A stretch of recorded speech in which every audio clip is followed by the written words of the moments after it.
IVM. Hi, I'm Utsav, a behavior researcher by training and a slow traveler by passion. Postcards From Nowhere is a travel podcast where I condense a decade of travel experiences and explore not just the where, but also the why and how to travel. My stories emerged from slow traveling the less explored parts of the world: Bosnia and Herzegovina, Armenia, Uzbekistan, and even China. At the end of each story, I give practical tips and new ideas about how to travel better. This week, in the 12th episode of the series Fabulous Foods, we travel to God's own country, Kerala, and discover how Portuguese and Arab influences have shaped the cuisine of the state. In the town of Kochi in Kerala lies one of the most unique pieces of architecture one can find in India. In 1568, the Raja of Kochi gifted land to a tiny religious community so that they have a place of worship away from home. This community was fleeing persecution in Spain and Portugal and arrived in India in the 15th and 16th centuries. They were given the name Paradesi, or a foreigner in Malayalam, due to their descent. This monument is located at the dead end of a lane, which is right by the ocean. It's more popularly known as the Paradesi synagogue, and it happens to be not just India's oldest synagogue, but also the oldest amongst the Commonwealth of Nations, comprising 54 countries. The community itself is known as the Paradesi Jews, though they came much later than the Malabari Jews of Kerala.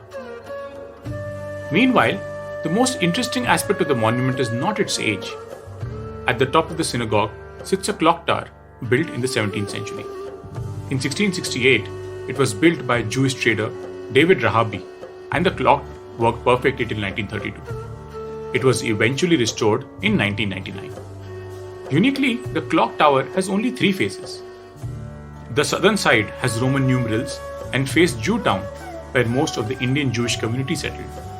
The northern side has Malayalam numbers and faces the palace of the Raja of Kochi. The western side, which faces the sea, has numerals in Arabic. I cannot think of a better monument which encapsulates Kerala's cultural evolution and emergence. A unique homage to the Malayali, Jewish and Arab influences that have come to shape the land. And yet there is one more influence which has had a wide-ranging impact on Malayali cuisine. In the 15th century, the enormous demand for spices brought the Portuguese to Kerala. With them, they brought potatoes, chilies, tomato, cashew nut, guava, papaya, and pineapple. However, they aimed for a deeper integration with the native people. Dr. Sergio Mascarenhas, in his work titled Christians and Cochin, the religious factor in Portuguese establishment of Cochin, explains a policy that was introduced in 1510. Under this policy, marriage alliances between Portuguese men and native women were encouraged. This, of course, led to a mixing of food cultures. And you will find one dish extensively in the other Portuguese settlement, Goa. The dish is none other than the famous Vindaloo, pork cooked in red wine, vinegar, and garlic. The name Vindaloo comes from the Portuguese name Carne de Vina de Alos, which means meat in garlic marinade. The Vina de Alos became the easier to pronounce Vindaloo. But also, just like in Goa, the Portuguese aimed to spread the message of the Catholic Church in Kerala as well. However, to their horror, they discovered that the wrong kind of Christians already existed in Kerala, the Syrian Christians.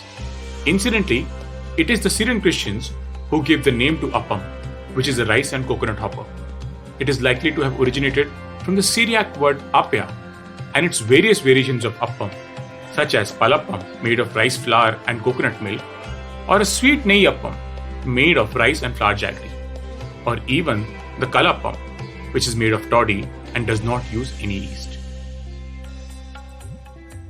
The Portuguese meanwhile rampaged through Kerala, forcing the Syrian Christians to convert to Catholicism, even offering them jobs as an incentive. The Syrian Christians followed the Patriarch in Babylon, which was not acceptable to the Portuguese. In June 1599, they introduced the Synod of Diamper, which decreed that all Christians must pay homage to the Pope in Rome. While initially the Syrian Christians accepted this, in 1633, a section of them revolted. They refused to have any religious associations with the Portuguese, and this led to one of the most fascinating metaphorical battles between the two communities, signs of which are still visible in Kochi. Less than a kilometer away from the Paradesi synagogue lies the Our Lady of Life Church. Just like any other church, right at the top stands a cross. But it was on this very cross that the rebels tied a thick rope. And then began a tug of war, which had two separate teams. One that vowed to pay allegiance to Rome, the other did not. This tug of war bent the cross and obtained its name, Kunan Kurishu, meaning bent cross. To this date, it can be seen at the chapel. And given that over 90% of Christians in Kerala are still Syrian Christians, it isn't hard to guess which side eventually won. While the Syrian Christians may have given us the gift of the name Appam, the Portuguese left an indelible mark on Malayali cuisine.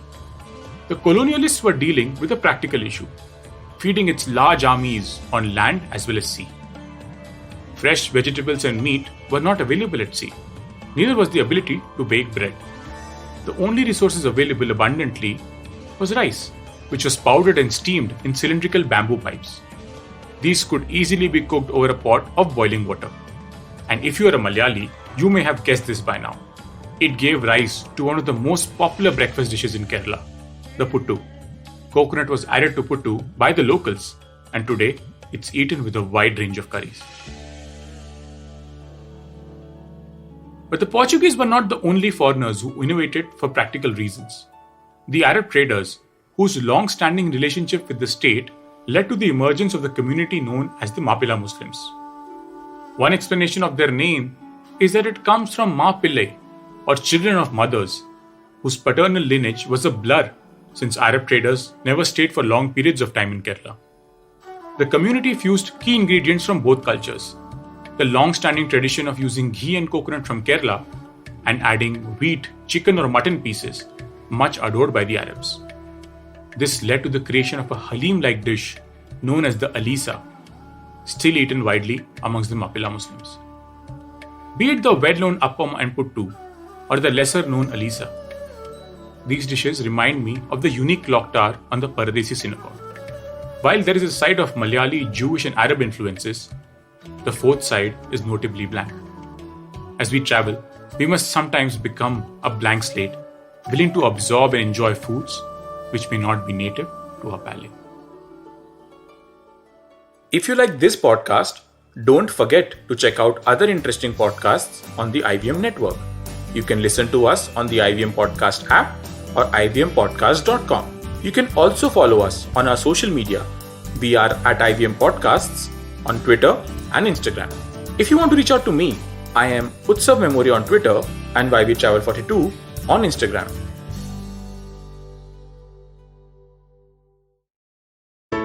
There's a quick survey to fill out on ivmpodcast.com/survey. It lets us know a little bit more about who's listening to us. And you know what? We're going to do a few prizes. So, we'll do a random drawing of maybe 10 people and we'll send you all some swag. Remember, that's ivmpodcast.com/survey where you can fill out the survey. Hello. It's been another great week on the IVM Podcast Network. On This Round is on Me, food writer Sonal Ved shares valuable advice for budding food writers with Gauri. On Naan Curry, Sadaf and Archit do a rundown of India's most popular biscuit, Paradesi. On Misconduct, Ragvi and Nisha introduce us to Kamlavali Arumagam, the woman responsible for the Pazi fraud. On The Longest Constitution, Priya explores the journey of free speech in India. And on Audio Gyan, Kedar talks about game design with the director of design at Zynga, Purnima Sitaraman.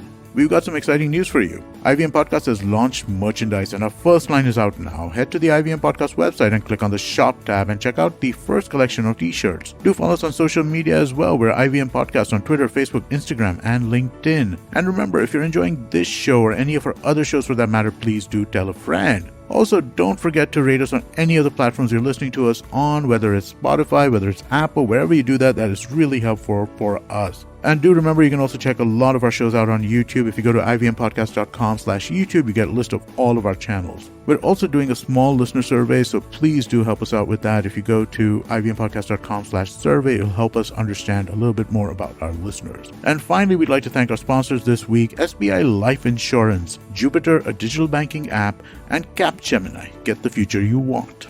Thank you so much. Without you guys, this wouldn't be possible.